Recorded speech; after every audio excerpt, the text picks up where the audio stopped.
وَإِذْ عَلَّمْتُكَ الْكِتَابَ وَالْحِكْمَةَ وَالتَّوْرَاةَ وَالْإِنْجِيلَ وَإِذْ تَخْلُقُ مِنَ الطِّينِ كَهَيْئَةِ الطَّيْرِ بِإِذْنِي فَتَنفُخُ فِيهَا فَتَكُونُ طَيْرًا بِإِذْنِي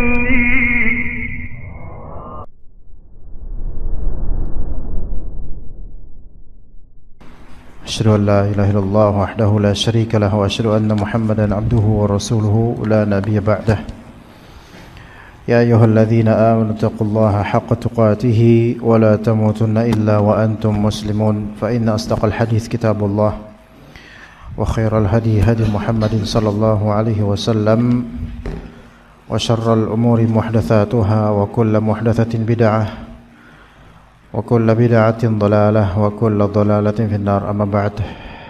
Insyaallah kita lanjutkan kajian kitab Bulughul Maram dari Kitabus Shalah di bab Al-Masajid, di bab Al-Masajid insyaallah taala. Dan kita akan memahami terlebih dahulu beberapa hal tentang masjid. Dan masjid itu adalah jama' dari masajid adalah jama' dari masjid. Yang mana masjid ini adalah suatu tempat atau bangunan yang diadakan untuk salat berjamaah. Ya, untuk salat berjamaah 5 waktu. Dan diutamakan juga dalam definisi masjid yaitu statusnya sebagai wakaf. Baik yang telah diurus birokrasinya atau yang belum. Al-muhim ketika sudah ada niatan mewakafkan tempat untuk dijadikan tempat solat seterusnya, maka ini termasuk masjid.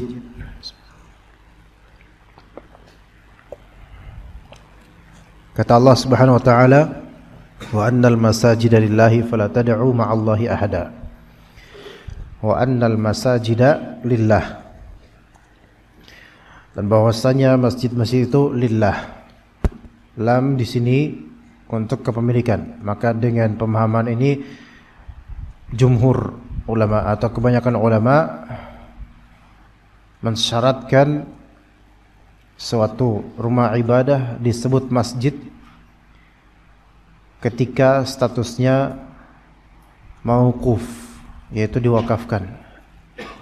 Diwakafkan oleh pemilik tanah atau bangunan. Oleh pemilik tanah atau bangunan. Pemilik tanah atau pemilik tanah atau pemilik bangunan. Karena boleh jadi tanahnya tidak wakaf, namun bangunannya wakaf. Tanahnya bukan wakaf, namun bangunan masjidnya wakaf. Maka ini insyaallah masjid. Kalau tanahnya wakaf, maka ini jelas ini masjid insyaallah. Kalau bangunannya saja yang wakaf dan tanahnya belum, maka ini juga masjid dari segi bangunannya. Ya syukur-syukur kemudian tanahnya dibebaskan dan diwakafkan. Nah, di gedung-gedung itu banyak sekali yang mana developer atau pemilik gedung atau bangunan itu tidak mewakafkan untuk masjid, tetapi di bagian top atau rooftop maka diwakafkan di situ hanya untuk atau bangunannya hanya untuk masjid, seperti di beberapa blok di Tanah Abang misalnya, atau blok M Square atau lainnya, atau Tamini Square.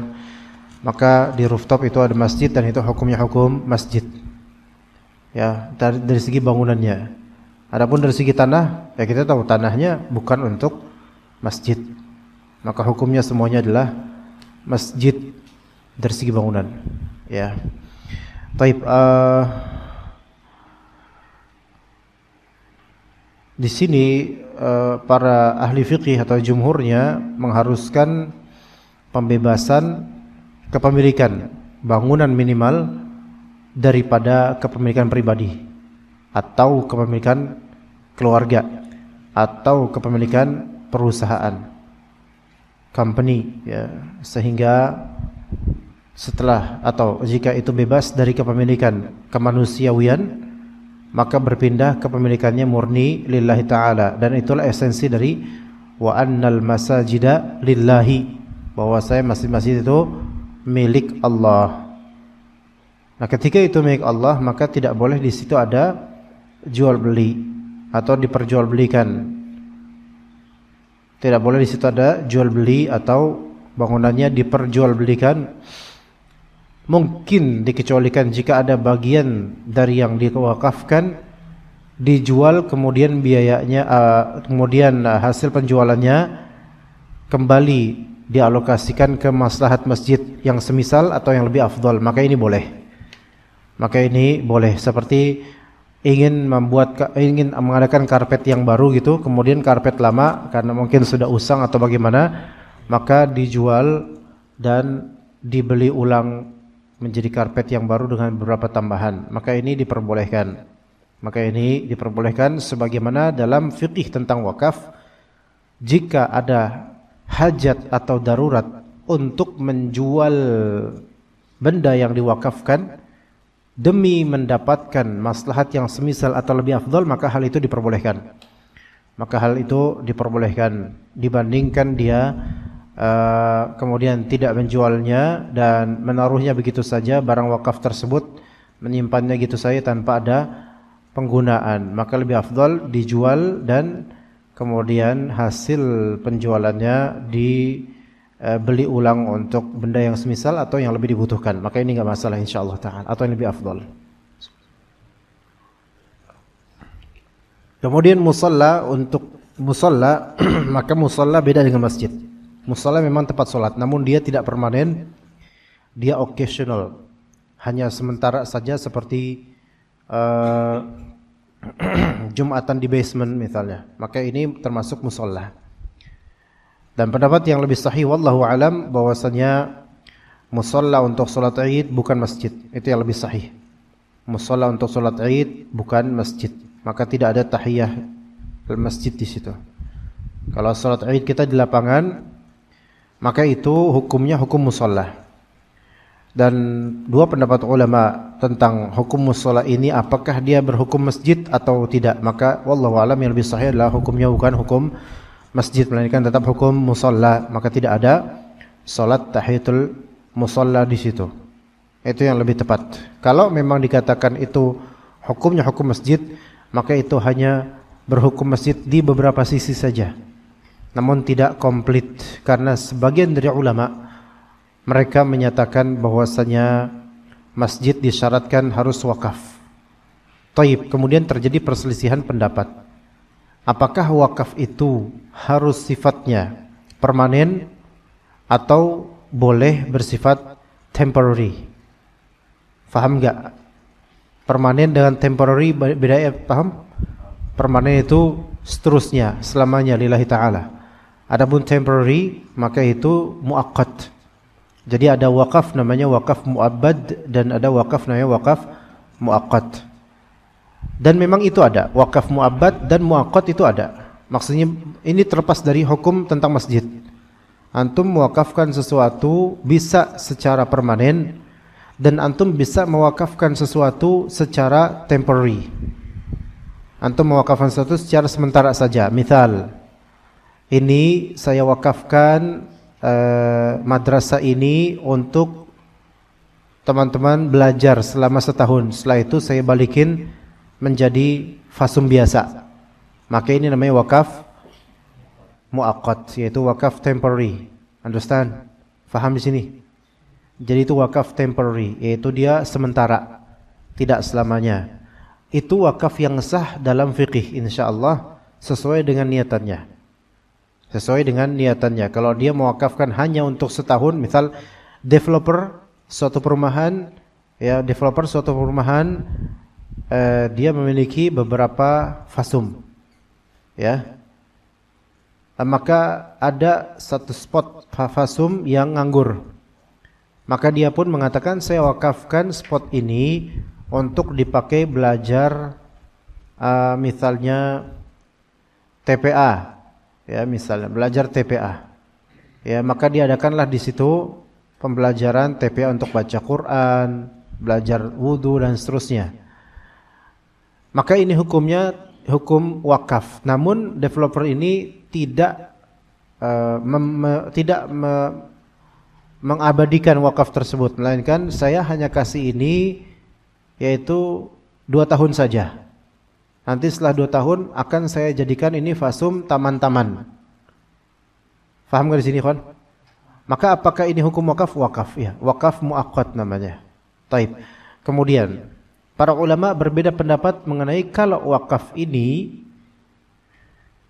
yang muaqqat atau temporary ini untuk masjid, apakah sah disebut masjid atau apakah sah wakafnya untuk masjid sehingga ini masjid hukumnya hukum masjid atau tetap hukum musalla? Ini menjadi khilaf di antara ulama. Menjadi khilaf di antara ulama.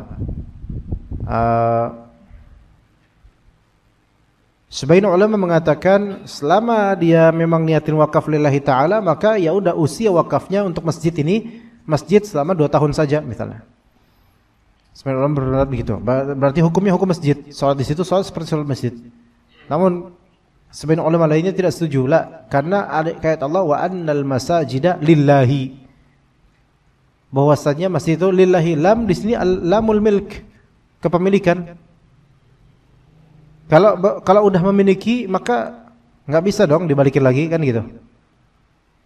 Antum kalau misal dikasih, apakah ada persyaratan nih saya kasih antum, tapi nanti balikin 2 tahun lagi? Ini kan nggak ngasih namanya. Paham nggak sih, kawan? Makanya sebagian ulama tidak setuju dengan wakaf muaqqat untuk masjid. Kalau wakaf muaqqat untuk TPA, untuk itu oke.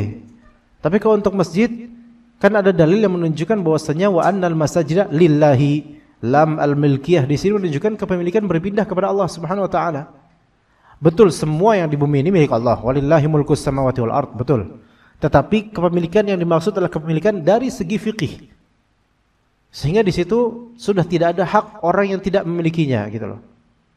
Nah, wallahu a'lam, mungkin yang lebih sahih adalah yaitu bahwasanya wakaf untuk masjid harus bersifat muabbad selamanya. Minimal tidak ada niatan untuk intervensi atau interupsi nantinya. Yaitu khalas, ini untuk masjid aja, khalas, selesai.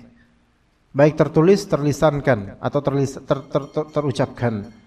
Ya begitu. Maka untuk masjid, jika developer mensyaratkan ini cuma sampai 2 tahun, maka ini hukum bukan hukum masjid, hukum musalla.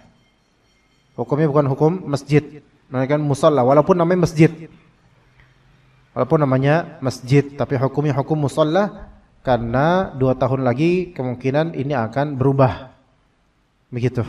Begitu juga kalau developer bilang, oke, ini kita bangun masjid di fasum ini. Ini masjid kita jadikan fasum. Istilah fasum, fasos itu hanya sebuah istilah duniawi.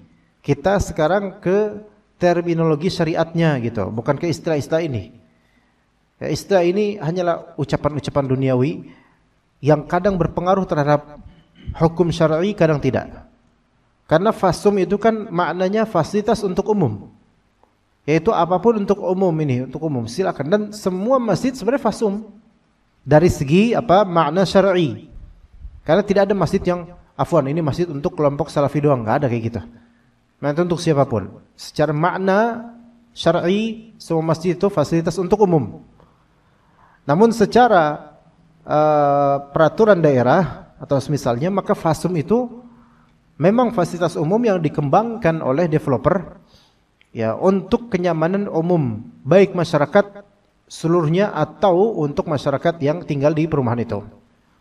Taib, masjid dibangun di fasum atau fasos atau semisalnya lah.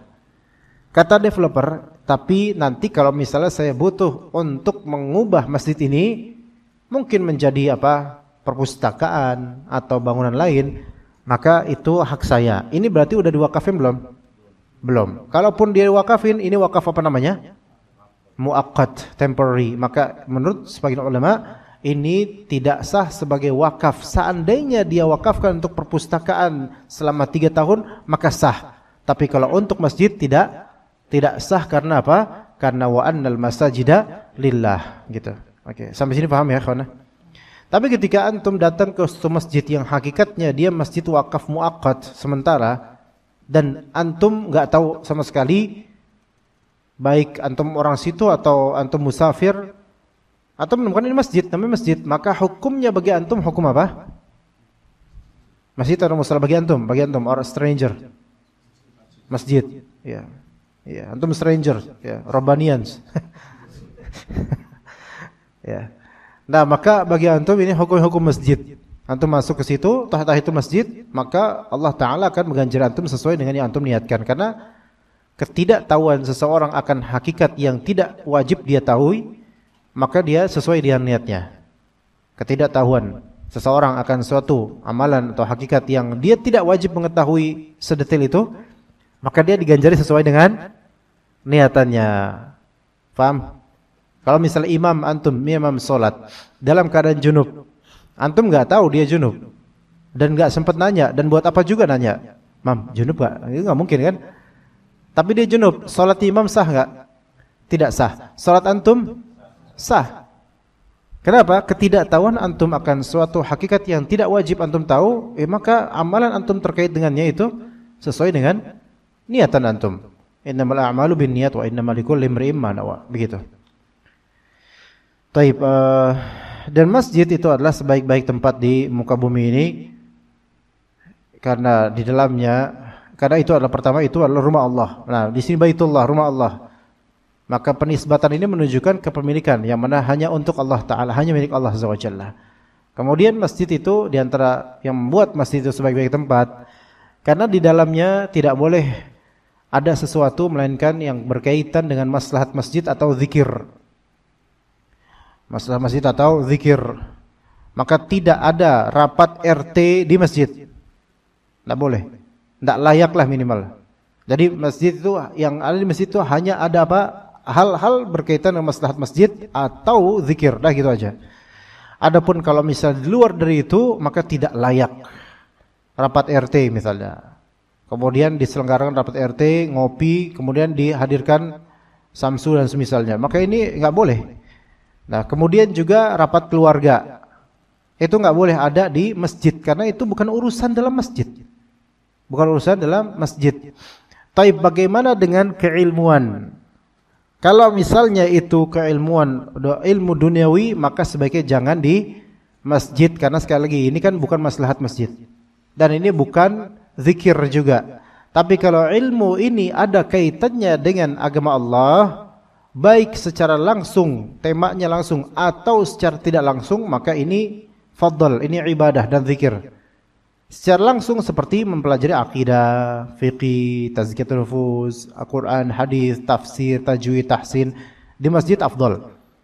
Atau yang tidak langsung seperti mempelajari bahasa Arab, kosakatanya, nahwu, shorof, balaghah, maka ini tidak langsung menuju syariat, dan ini boleh, tidak masalah. Adapun kalau membahas tentang keamanan RT, ya, kemudian siskamling, ini enggak di masjid tempatnya. Ya. Bagaimana dengan rapat DKM? Boleh di masjid? Boleh di masjid. Boleh di masjid, enggak masalah. Karena apa? Karena ini untuk maslahat masjid. Ya, begitu enggak masalah. Walaupun bahas duit, iya bahas duit, karena kan duit masjid itu bukan untuk benefit manusia, bukan. Nah, kan kembali ke maslahat masjid, begitu. Oke.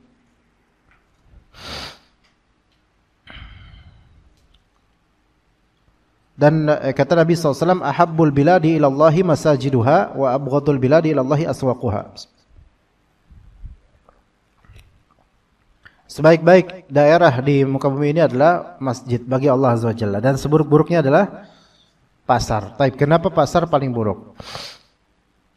Berarti orang-orang pasar pada buruk dong. Gimana orang Tanah Abang jelek semua? Apa gimana? Apakah itu menunjukkan orang-orangnya buruk semua? Enggak mesti begitu. Sebagaimana tidak semua orang-orang masjid baik semua, enggak semua. Jadi ini bukan tentang orangnya, tapi tentang buq'ah, tempatnya. Tempatnya sebagai tempat masjid. Seburuk-buruk tempat yaitu pasar, suq. Nah, adapun secara individu maka ini case per case, yaitu orang per orang, individu per individu. Gimana mereka memberikan treatment di tempat-tempat tersebut? Kenapa pasar itu banyak keburukannya atau tempat yang buruk? Karena di sana banyak kedustaan, manipulasi, penipuan, korupsi, japrem, dan menyewakan tempat yang bukan haknya dan seterusnya, memakan pinggiran jalan, memakan jalan. Maka ini semua seburuk-buruk tempat. Kalau antum lihat Keramat Jati, kenapa Keramat Jati macet? Karena keramat. Iya. Karena Keramat Jati. Coba kalau bukan Keramat Jati, ya. Nah, enggak keramat. Emang asli disebut Keramat Jati karena dulu di situ ada banyak pohon jati dan ada yang dikeramatkan. Angker gitu, dulunya gitu. Dulu banget sebelum nenek moyang antum enggak menyangka punya cucu kayak antum gitu. Iya. Dan alhamdulillah nenek moyang antum enggak ketemu antum, mungkin nyesel juga gitu. Enggak. Nah, kan kita lihat ya, pasar itu betapa banyak kecurangannya, korupsinya, buka aurat juga banyak itu. Baik pasar yang berbentuk mall atau pasar yang tradisional dan semisalnya. Semuanya ada kekurangannya masing-masing. Tetap namanya pasar.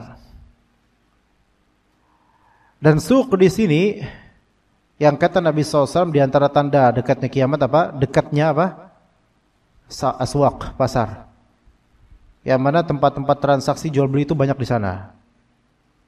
Kalau antum perhatikan Jalan Jatiwaringin itu pasar hakikatnya dalam syariat itu. Ya enggak? Jatiwaringin dari Pondok Gede, dari putaran itu sampai ke jalan tol. Ya enggak? Itu semua kan samping itu enggak ada rumah pribadi itu. Itu semua jual dagangan semua kan? Ini sebenarnya secara ini pasar. Iya. Indomaret, Alfamart deketan, nempel semua. Ini pasar sebenarnya ini. Ya. Apakah adanya pasar itu buruk? Dari segi kebutuhan enggak buruk, tapi dari segi eksistensi tempat maka ya jelas seburuk-buruk tempat. Ya enggak? Seburuk, karena kata Nabi SAW, abghadul bilad ila Allah aswaquha. Seburuk-buruk tempat bagi paling yang Allah murkai tempat itu di bumi ini ya pasar-pasarnya. Banyak kecurangan, penipuan dan semisalnya. Jadi jangan dikira bahwa saya pasar itu pasar kaget gitu. Atau kemudian ya pokoknya pasar lah, pasar tradisional doang. Ya mall itu pasar. Mall itu pasar. Jatiwaringin ini secara syar'i ini pasar, walaupun kita secara urf mengenalnya bukan pasar. Kita mengenalnya pasar itu Pondok Gede, nah itu pasar tuh gitu. Gitu. Padahal itu pasar juga. Ya. Taib, sekarang bagaimana kalau ada pasar masjid? Masjid di pasar, pasar masjid. Masjid pasar. Kayak misalnya di Pasar Senen, bangunannya ada masjidnya. Kalau kita kajian-kajian sunnah ya, di beberapa pasar seperti di Pasar Senen, blok berapa tuh ada tuh. Ya. Pasar Tanah Abang, blok F, ya. Blok F enggak salah. Betul kan? Blok M Square itu pasar juga. Tamini Square pasar juga. Tapi Tamim ini enggak ada kajian sunnah ya. Enggak ada ya. Tamini Square masjidnya dulu ya, long time ago ya. Karena lucunya, ajibnya ya, kalau misalnya ke Pasar Senen, masjidnya apa namanya lupa itu. Sama Tanah Abang, blok F. Itu yang Anda temuin tuh rata-rata DKM-nya Padang semua. Iya. Reminds me of Pak Wahyu, ya. Yeah. Mantan. Ya Masya Allah gitu. Nah terus Blok M Square itu semua pasar. Taib. Bagaimana menggabungkan antara sebaik-baik tempat dengan seburuk-buruk tempat? Allah Ta'ala yang menilai niat masing-masing ya. Malah bagus sebenarnya karena memang setiap pasar membutuhkan apa? Membutuhkan masjid. Nanti ada hadisnya insyaallah bagaimana perintah Nabi SAW untuk membangun masjid di setiap dari apartemen. Kalau bahasa sekarang apartemen atau pasar atau perumahan harus ada ya. Dan itu spiritnya bukan untuk banyak-banyakan masjid. Nggak usah supaya dibilang negeri 1 juta masjid. Apa artinya 1 juta masjid kalau subuh nggak pada datang? Atau 5 waktu zuhur bahkan kekunci masjid. Subhanallah. Ya. Ada pasar dekat rumah di Kalibata. Ada belakang mall. Ya. Sekarang mudah-mudahan udah membaik.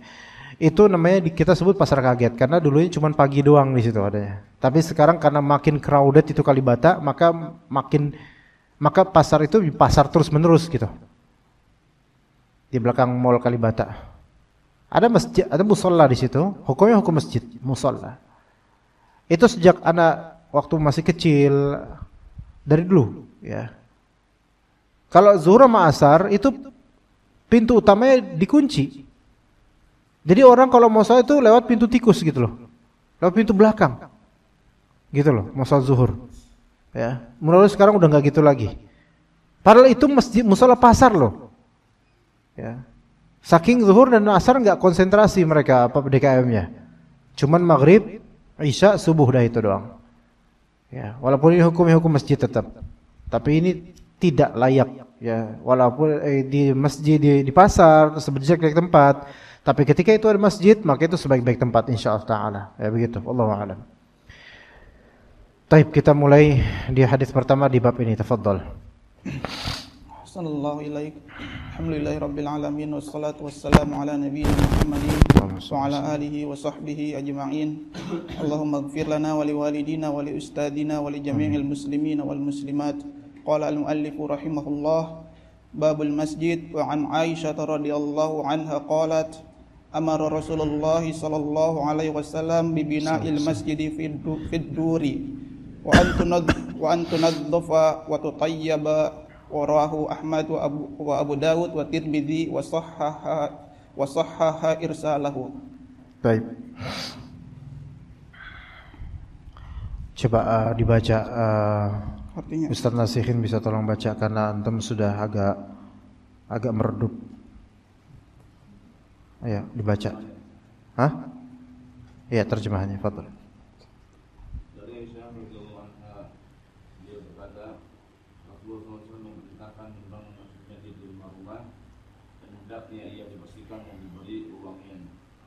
Taib ahsan, jazakal khair. Syuf di sini lihat Nabi SAW memerintahkan Nabi SAW memerintahkan amar Rasulullah SAW bibina'il masajidi fid dur. Nabi SAW memerintahkan untuk adanya pembangunan masjid-masjid jama' ya. Fi ad-dur, di ad-dur. Dur ya. Dur di sini apa sih? Kalau beda dur jama' dari dar, yaitu kabilah-kabilah. Maksudnya begini, antropologi zaman itu, apalagi itu orang Arab, beda dengan antropologi zaman sekarang, apalagi kita orang Indonesia.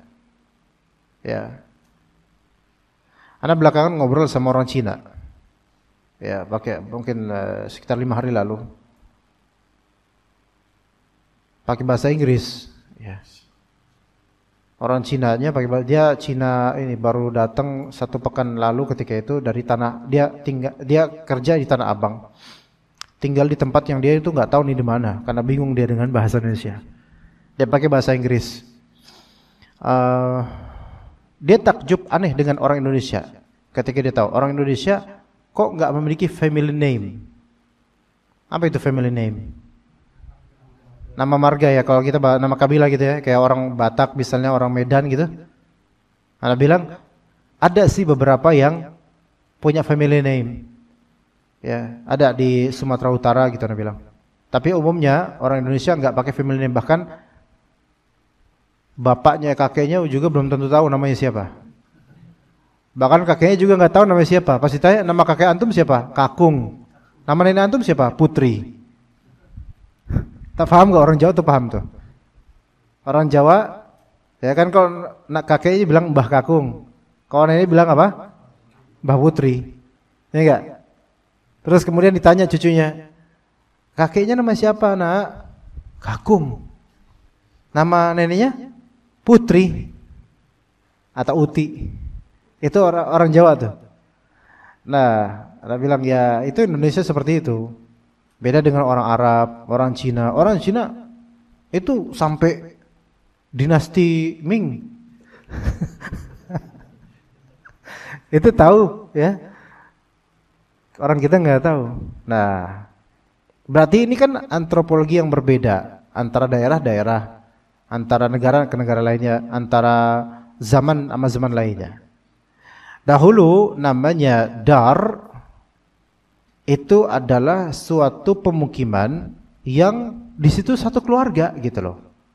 Satu keluarga besar. Untuk berapa rumah ini namanya dar. Dar Bani Sa'idah dan seterusnya. Itu semua anak cucu, paman, bibi dari Bani Sa'idah, kabilah gitu loh. Itu namanya tuh. Yang mana itu enggak sebesar apa gitu, enggak kayak perumahan. Misalnya perumahan Duta Indah, ya dekat sini ada perumahan Duta Indah tuh. Itu kan gede dibandingkan dengan dar yang ada di situ. Nah, lihat di sini. Anggaplah ini bukan masalah kabilah-kabilah sekarang, karena kata Nabi SAW ya, Amar Rasulullah SAW bibina'il masajid fid dur. Nabi SAW memerintahkan untuk bangun masjid di setiap kabilah. Dur sini kabilah. Dar di sini adalah teritori atau zona kabilah. Gitu loh. Ya. Orang Arab itu tentang kabilah itu tahu banget gitu loh. Mereka kekeluargaannya itu sangat lekat. Ya, jadi keluarga besar tahu semuanya. Family tree-nya itu tahu semuanya. Nah, dan mereka kadang atau banyak dari mereka hidup berkabilah. Daerah ini kabilah, dari kabilah. Anggaplah misal satu kabilah itu, anggap saja misalnya setengah perumahan Duta Indah misalnya. Anda juga lupa sih seberapa lebar itu. Anggap setengah perumahan Duta Indah. Itu isinya satu kabilah doang gitu. Dengan rumah-rumah mereka masing-masing keluarga itu satu. Nah, maka di setiap dari perumahan Rasulullah SAW perintahkan bangun masjid di setiapnya. Bangun masjid di setiapnya. Ibarat kalau sekarang ada perumahan Duta Indah. Masjidnya ada gede banget tuh. Ada perumahan Wahana. Bahkan perumahan Wahana ada 3 masjid. Ada perumahan apa lagi? Yang dekat Bapenas ya. Bapenas. Ada masjid enggak? Baru. Emang enggak ada dulunya? Musholla. Al-Muhim pembangun masjid. Ada. Perumahan apa lagi, kawan? Ada enggak tahu nama perumahan? BSD. Ada banyak masjid. Berapa masjid? Luas banget soalnya. Maka diperintahkan ada masjid di tiap-tiap dari perumahan. Dan juga komplek-komplek atau orang-orang kampung juga harus ada masjid masing-masing. Masjid di kampung ini. Ya. Di sini ini perintah Nabi SAW. Dan ini berlaku untuk sampai sekarang. Ya. Dan ini menunjukkan bahwasanya disyariatkan dibangunnya masjid di setiap dari komplek, perumahan atau zona. Ya. Agar apa? Supaya orang-orang sekitar itu ngumpul 5 kali sehari untuk sholat berjamaah dan untuk ta'lim. Masjid untuk ta'lim. Maka ajaib kalau masjid enggak ada ta'limnya. Kering akan ta'lim. Ya. Bagi kalau misalnya enggak ada ta'lim, maka hendaknya donatur atau muhsinin berikan infak supaya adanya ta'lim, supaya ada ta'lim. Karena penting, masjid itu semua masjid itu Islamic Center. Ya, semua masjid itu Islamic Center untuk rakyat sekitarnya. Kemudian kata Nabi sallallahu alaihi wasallam, "Wa an tunadzafa wa tutayyab." Hendaklah masjid ini ditanzif dan ditatyib. Tanzif dibersihkan, tatyib diberi wewangian. Nah, ini menunjukkan wajibnya untuk mempersiapkan yang terbaik pada masjid untuk orang-orang yang bakal sholat dengan tanzif dan tatyib. Ya, tanzif dan tatyib. Tanzif yaitu membersihkan dari setiap kotoran yang ada di lantainya, mungkin kalau sekarang karpetnya. temboknya ya dibersihkan. Di daerah dekat PGC ada masjid populer sekali. Itu kalau zaman Maulid, penuh manusia dan jin di sana untuk ngadain Maulid. Sebenarnya kuburan. Tapi kuburannya lebih bagus dibandingkan masjidnya. Antum kalau ngeliat masjidnya, aduh itu geleng-geleng gitu. Sampai capek antum geleng-geleng lihatnya. Anak kalau lihat situ tuh mesti ngeliat, aduh, astagfirullahaladzim. Terus ada beberapa santri di situ, santri atau ya, ikhwan lah pokoknya, bukan ikhwan salafi, bukan. Itu, aduh, subhanallah, mereka tinggal di dekat situ seperti kotor, kemproh, jorok gitu loh. Masjidnya juga nggak sedap kita masuk situ. Selain banyak kebid'ahannya juga, tapi juga tampilannya itu nggak banget. Padahal ini masjid cukup populer loh. Banyak banget yang ke situ dan kotak amalnya insya Allah kayak antum kalau misalnya di situ. Harusnya.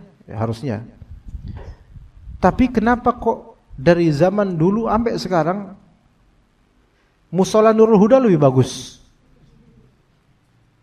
Antum tahu nggak Musola Nurul Huda di mana? Ya, anda juga nggak tahu, ngasal aja nyebut. Tapi lebih bagus daripada itu. Banyak. Iya. Musola lebih bagus daripada itu.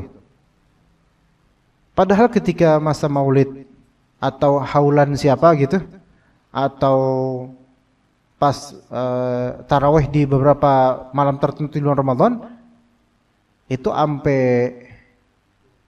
jemaahnya sampai menyita tempat, sampai terblokir itu dari arah Cilitan mau ke Jambul Kalibata, itu sholat mereka di situ, jadi nggak bisa lewat mobil-mobil, harus lewat UKI, ya, walaupun udah hijrah UKI-nya, ya kan?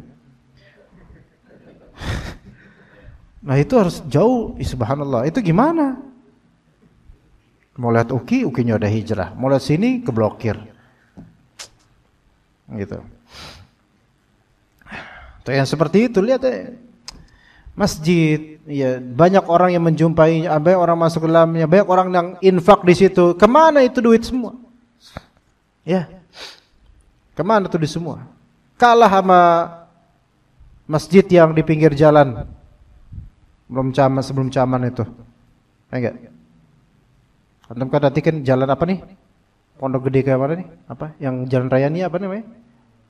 Pondok Gede ya? Jalan Pondok Gede ya namanya? Lurus saya terus ke arah Cikunir, ke arah Pekayon, lurus terus. Terkena pertigaan curam, enggak sebelum Ratna masih jauh, ya kan? Yang biasa ada jaring ikan tuh biasa itu di depan, di tengah jalan itu, ya kan? Yang sebelum Caman, tahu Caman? Cik Maman, founder Ali Abad. Sebelum jalan Celana Caman, tahu kan? Itu jalan. Habis rumah sakit itu apa sih namanya, Mas Mitra itu, sana lagi itu kan. Terus, ya kan, sebelum The Sanctuary lah. Gitu. Itu ada masjid, samping kiri kalau di sini, ya kan. Tengahnya kadang-kadang ada kotak amal atau orang mancing gitu kan. Itu antum taruh ikan situ boleh itu. Aswaja banget kan? Itu antum ada beberapa santri juga di situ yang biasa itu. Kan ada pancingan itu. Duit gitu. Salah, itu salah taruh orang duit di situ. Antum besok taruh ikan selar di situ, plek gitu.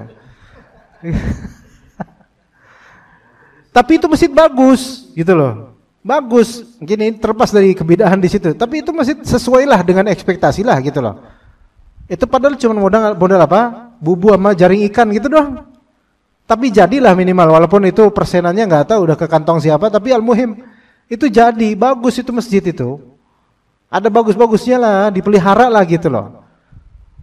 Tapi kalau yang ini, subhanallah, kata Nabi atunadzaf, dibersihkan, ya dibersihkan. Apa kata orang Nasrani kalau ngeliat lah, banyak orang tapi kayak gitu kan? Malu lah di pinggir jalan, banyak orang, udah gitu terkenal banyak orang Arab Indo di situ.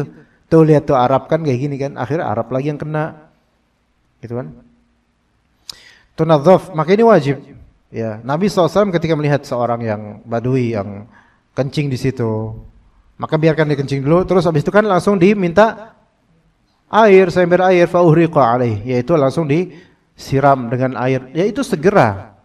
Maka ini bukan ini langsung langsung tarohi, langsung lakukan pembersihan.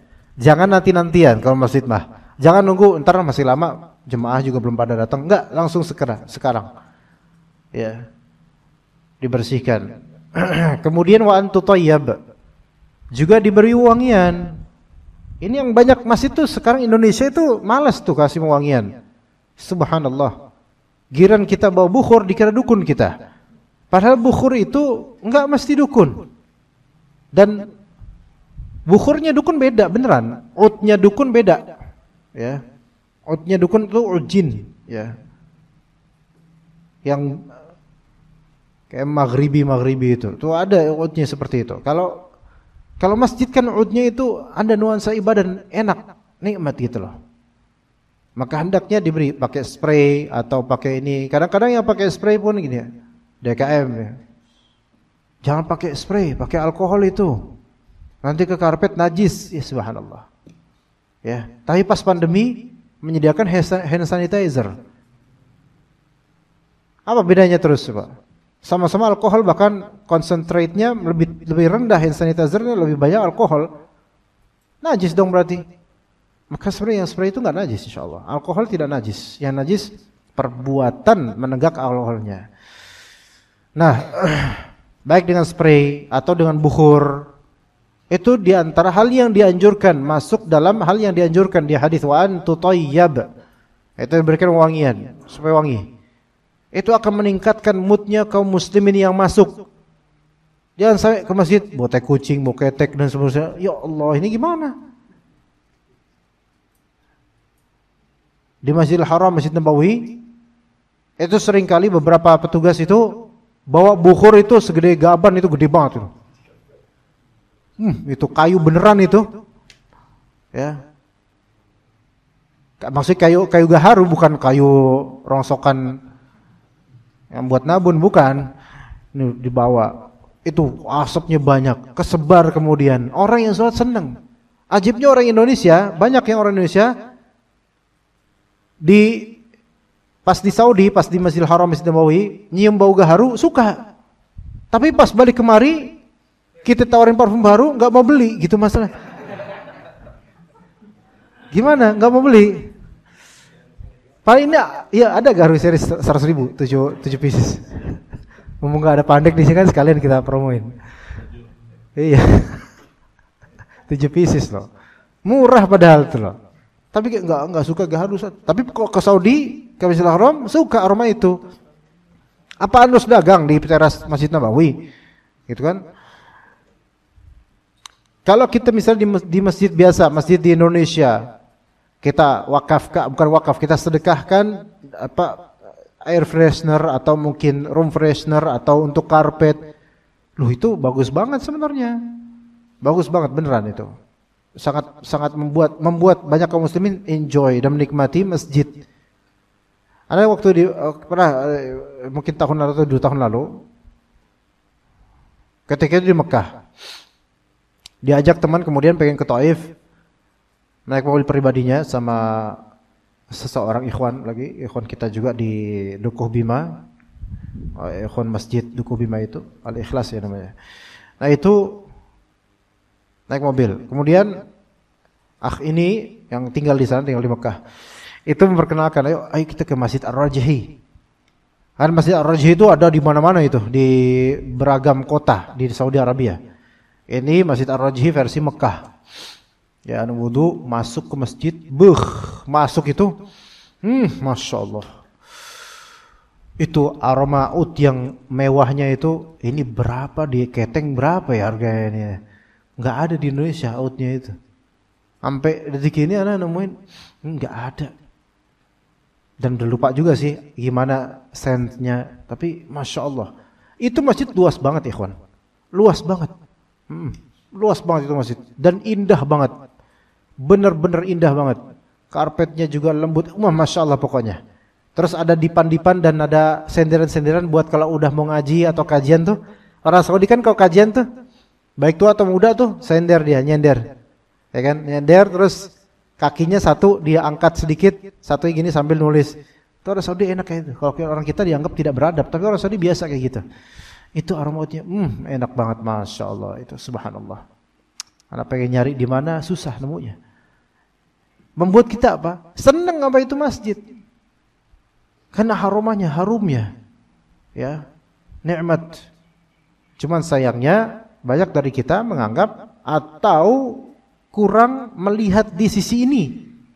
Nah, termasuk sunnah juga atau dianjurkan at-tatyib atau memakai wangian ke masjid untuk salat berjamaah. Maka di antara hal yang antum berkesempatan lah untuk di musholla atau masjid dekat rumah antum, untuk antum punya saham pahala di rumah Allah, antum apa?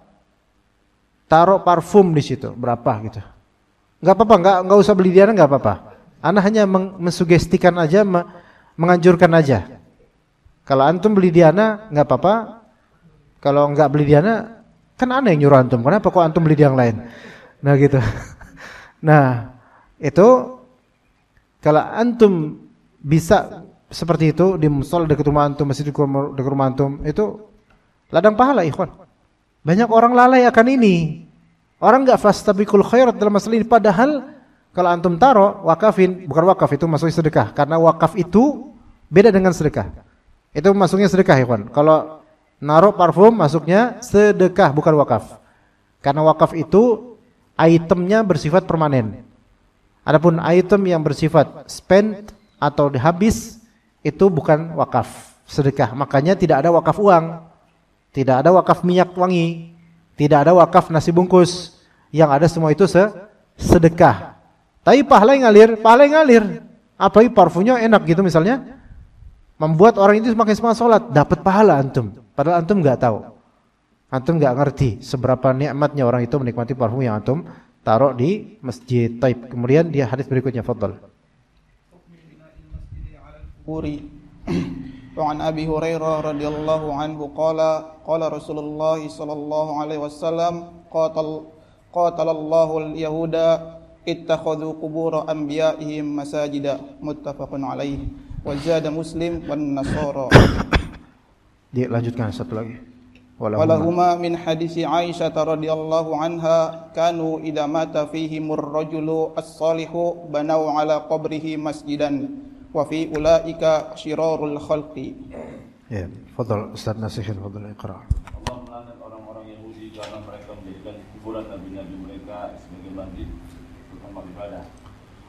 Muslim menambahkan dan orang-orang Nasrani, dan dalam riwayat keduanya dari hadis Aisyah radhiyallahu anha, dahulu mereka apabila ada orang saleh dari kalangan mereka yang meninggal dunia, mereka membangun masjid di atas kuburnya. Dan di dalamnya disebutkan mereka adalah seburuk-buruk makhluk. Ya. Jazakallahu khair. Jazakumullahu khairan. Taib, ini hadis yang penting sekali untuk kita ingat terus untuk diri kita dan juga kaum muslimin. Hadis Abu Hurairah dan hadis Aisyah radhiyallahu anhuma. Kalau hadis Abu Hurairah kata Nabi SAW, qatalallahu al-yahuda. Dalam riwayat Muslim teman qatalallahu al-yahuda wan nasara. Ya. Semoga Allah Ta'ala laknat orang-orang Yahudi dan Nasrani. Nah, terus kemudian Rasulullah berikan ilat sebabnya kenapa.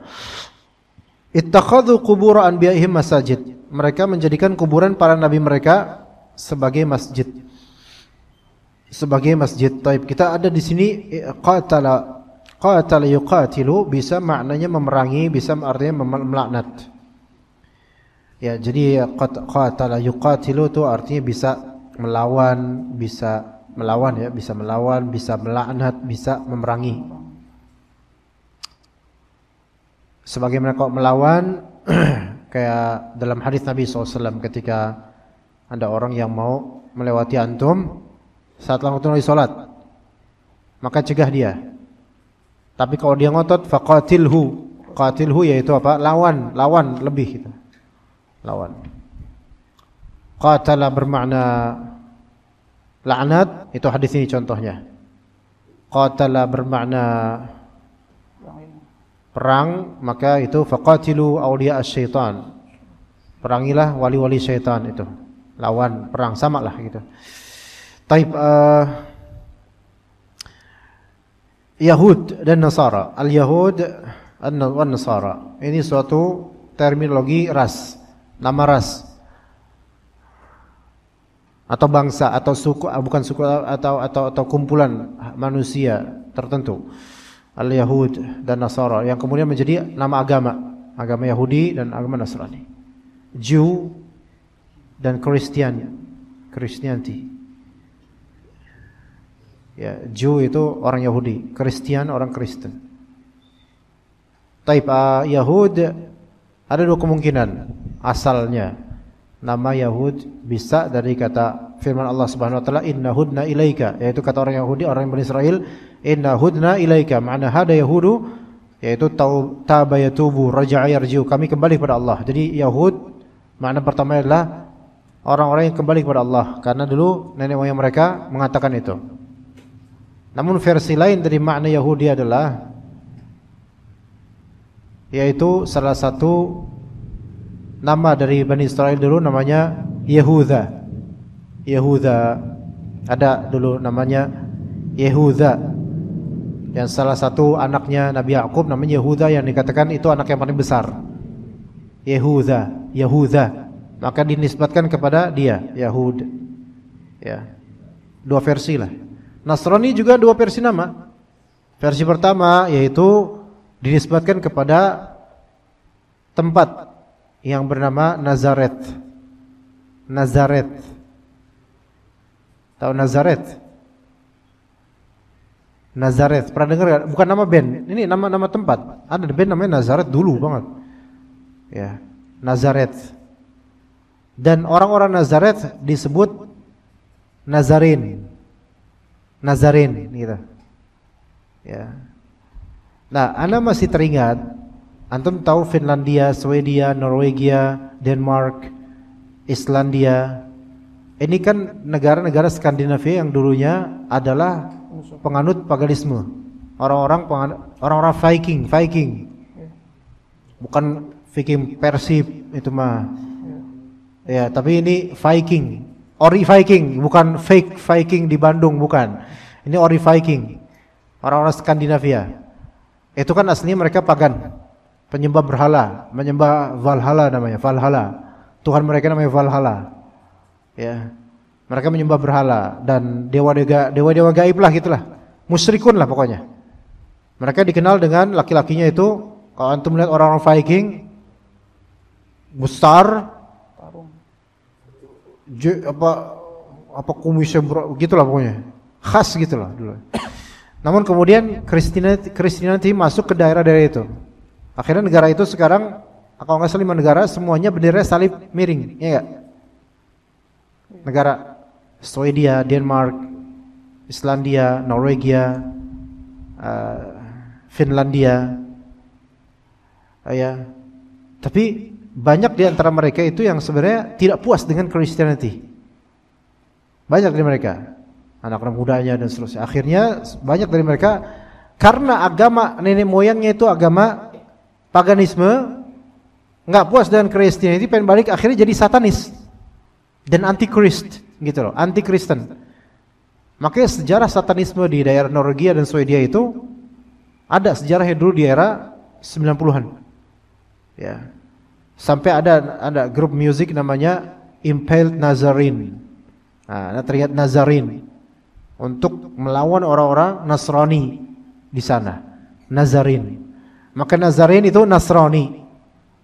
Ya, Nazaret itu nama kota yang dulu Nabi Isa alaihissalam, ya, yaitu bukan Nabi Isa, yaitu para pengikut Nabi Isa, yaitu ke daerah itu, sehingga disebut orang-orang Nasrani, Nazarin. Ya, itu versi pertama. Versi kedua, Nasrani dari kata Ansar. Karena mereka mengatakan qalu nahnu ansarullah. Mereka mengatakan kami adalah Ansar. Ya. Nasrani gitu. Nauzubillah min dzalik. Kalau versi sekarang mah Nasrani, nauzubillah min dzalik. Semoga Allah taala jaga kita dari kekufuran. Itu nauzubillah min dzalik. Menyembah salib, menyembah berhala. Allah ana ngelihat tadi malam ikhwan ketika ana naik motor dari Blok M malam-malam, jarang-jarang ana begitu, ana ngelihat ternyata di Blok M itu banyak sekali yang merayakan mendekatinya 25 Desember. Dan di beberapa jalan itu ana lihat beberapa rumah-rumah makan Cina itu pohon cemara, pohon ini Masya Allah. Dan ketika lewat jalan layang, jalan apa yang di atas itu namanya? Jalan layang ya. Salib gitu di beberapa tempat di Jakarta Selatan. A'udzubillah min dzalik. Salib itu simbol ikhwan, dan itu kita harus hati-hati, jangan sering-sering ngelihat yang seperti itu. Ya, karena syaitan itu menggoda kita dari banyak celah. Ada seseorang yang tadinya dia paham agama, kemudian gara-gara dia kecelakaan sedikit dan tidak bayar, padahal udah baca doa sebelum baca doa keluar rumah, kecelakaan tiba-tiba di benaknya dia ngaku itu, tiba-tiba di pikirannya itu langsung tampak salib dan dia langsung merasakan keagungan Jesus, katanya gitu. Dan seketika setelah itu dia murtad karena kecewa terhadap Allah. Tadi saya udah doa atau kok malah sekarang celaka. Ketika doa terus celaka, habis itu yang diganti adalah apa? Di benaknya apa? Salib. Maka dia seketika keluar dari Islam dan murtad. Na'udzubillah min dzalik. Ini terjadi. Hati-hati dengan ini, hati-hati dengan ini. Karena di beberapa cerita orang-orang murtad dari Islam ke Nasrani, Kristen, itu beberapa ceritanya yang anak ini kok ada versi sama ya, yaitu apa? Lagi kena musibah tapi kemudian ketika itu tiba-tiba ada salib dengan cahaya gitu. Na'udzubillah min dzalik. Makanya jangan toleran biarin mereka beribadah, tapi jangan sering-sering melihat hal-hal yang berkaitan dengan simbol agama mereka. Karena semakin dianggap biasa, lama-lama suka. Na'udzubillah min dzalik. Hati-hati ya. Ya, Anda teringat ada seorang dulu dropshipper atau marketer namanya Didik. Anda waktu itu sekitar 2017, dia pengen pakai sistem konsinyasi. Kayak biasa di sini kan konsinyasi sering tuh. Naruh barang di marketernya gitu kan. Maka dia kan bawa berapa sarung banyak gitu. Terus ketika ada sarung salah satu merek lah, dia motifnya gerimis. Kan gerimis kan garis-garis gitu.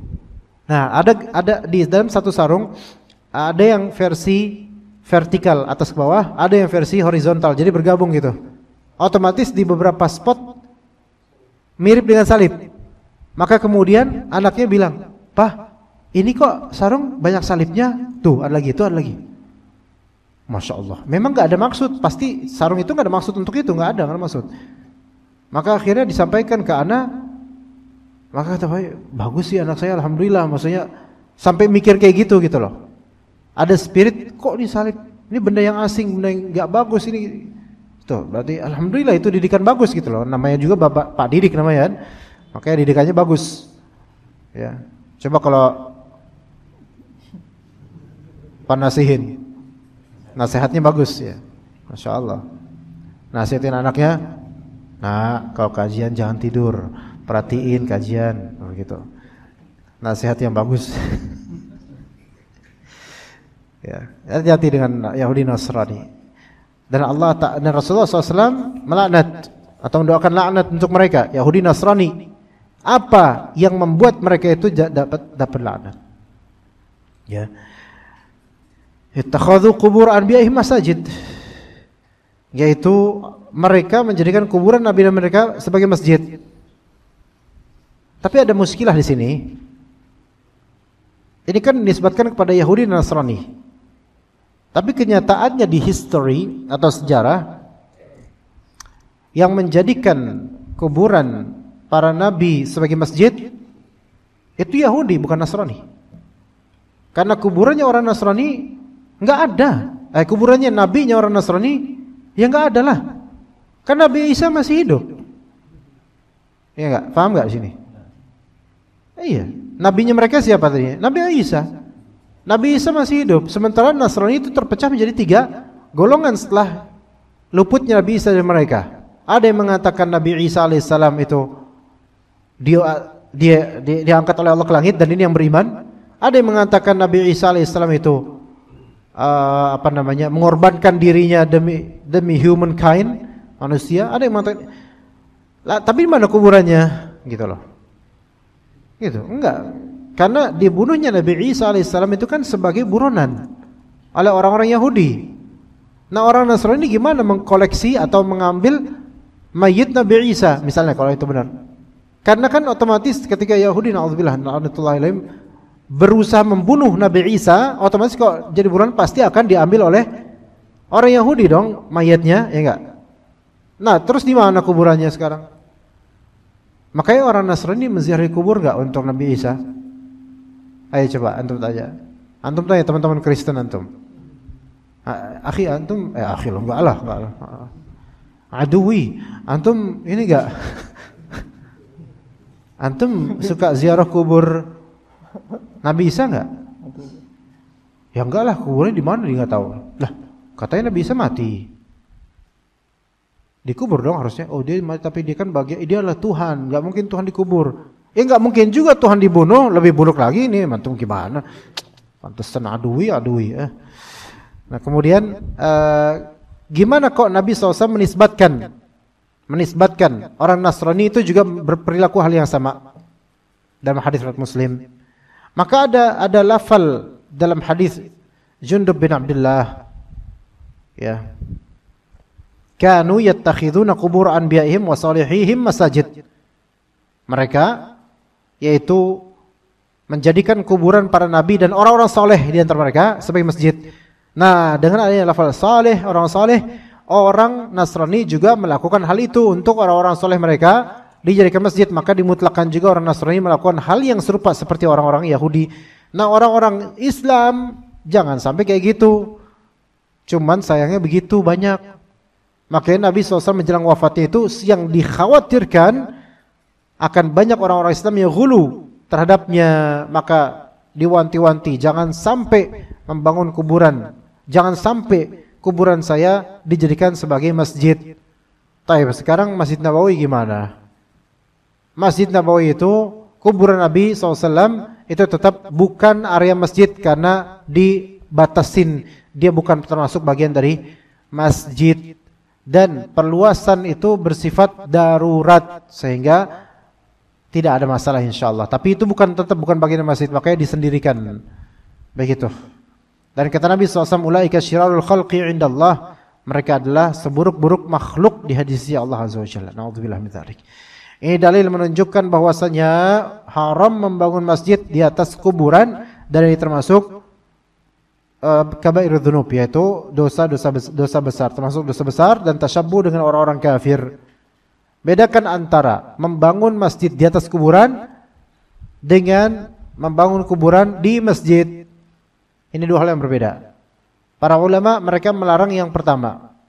Adapun yang kedua bisa juga terlarang karena menjadi sebab fitnah. Namun aslinya yang terlarang adalah yang pertama, yaitu membangun masjid di atas kuburan.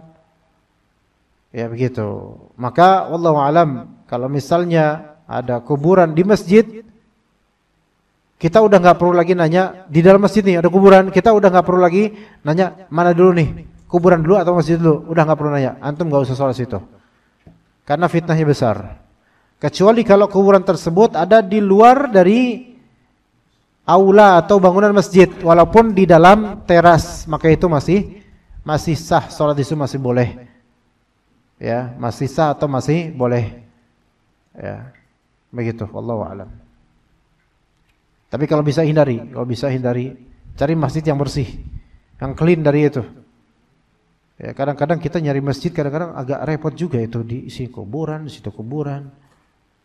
Agak serak. Kayak mungkin Anda pernah cerita nggak ke antum tentang yang waktu Anda Jumatan di daerah Jati Asih, kan?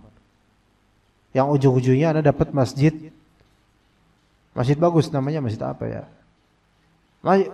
Dulu ada kajian sunnah di situ. Di daerah komplek apa itu namanya? Jati Asih. Hah? Anda nggak tahu nama kompleknya apa? Jati Asih. Dia ada pelang kajiannya Ustadz siapa? Bukan ada sebab kajian Ustadz siapa? Anda ingat nih kajian Ustadz? Ada Ustadz Abu Fahad Ega itu. Kajian kitab Madarijus Salikin. Al-Fatah apa Al-Fatah apa? Al-Fatah atau Al-Fatah gitu. Tahu nggak? Jati Asih, dekat sini loh. Ya sana, mana ya? Sana, ada Masjid Al-Fatah. Akhirnya situ. Anda ke masjid yang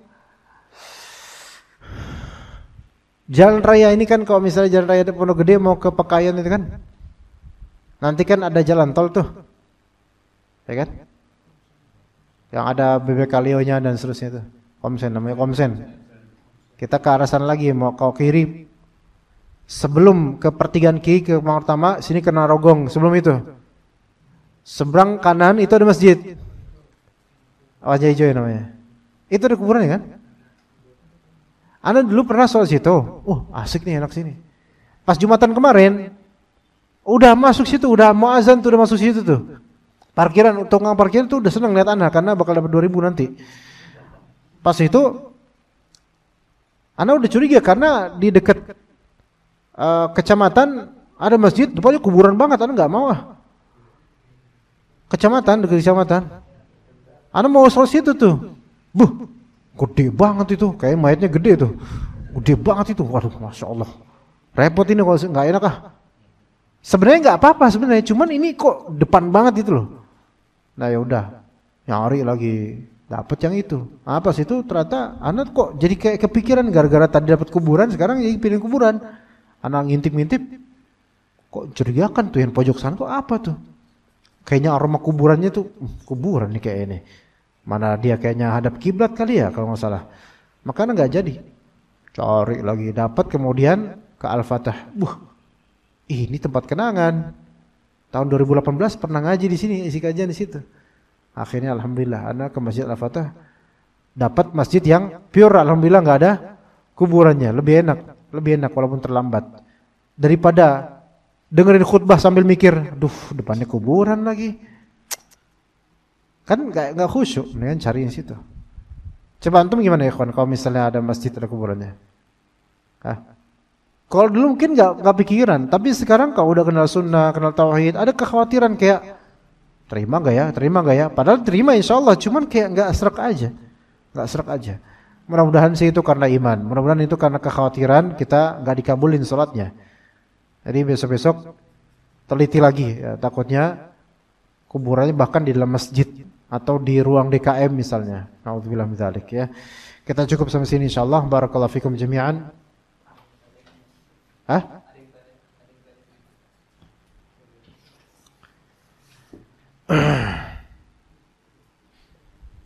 Di YouTube. Sunnah Islamic Center Surabaya. Ustaz, izin bertanya, apakah Masjid Fasum fasilitas rumah sakit, apakah ada sholat tahiyatul masjid di dalamnya? Tahiyatul masjid di masjid rumah sakit gitu ya? Kayak gimana coba? Kayak masjid rumah sakit. Musola, kalau rumah sakit biasanya musola, ruangan kecil kayak musola hotel misalnya, itu bukan masjid. Tapi nggak tahu ini rumah sakit mana dan kayak gimana masjidnya, kan rumah sakit beda-beda. Ada rumah sakit yang memang di situ ada, bahkan Jumatan juga ada, dan memang khusus buat sholat doang 5 waktu, ada imamnya bahkan. Kalau yang kayak gini mah ini masjid ini. Tapi kan beda-beda, kita nggak tahu ini rumah sakit mana, jadi nggak bisa jawab secara tepat ya.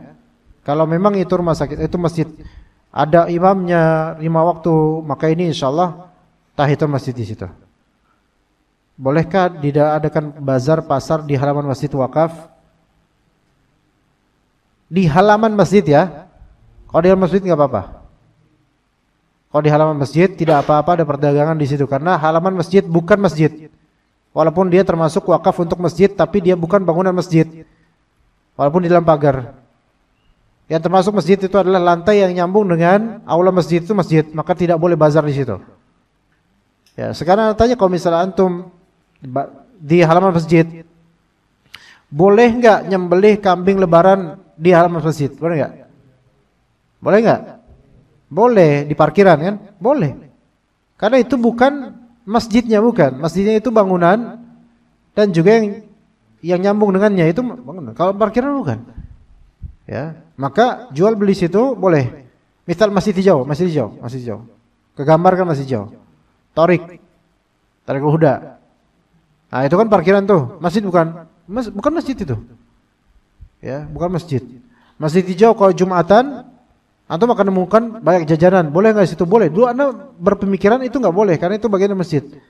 Namun yang lebih sahih adalah itu bukan bagian dari masjid walaupun owner asli itu mewakafkan semua untuk masjid, tapi itu fasilitas masjid untuk parkiran dan bukan tanah masjid gitu. Ya begitu, wallahu a'lam. Ya tenang Pak Mas Aga, tenang, insyaallah selesai kok aja ini, tenang. Ya kita cukup sampai sini insyaallah. Barakallahu fikum jami'an. Wa sallallahu ala nabiyyina Muhammad wa ala alihi wa sahbihi ajma'in. Subhanakallahumma wa bihamdika asyhadu an la ilaha illa anta astaghfiruka wa atubu ilaik. Assalamualaikum warahmatullahi wabarakatuh.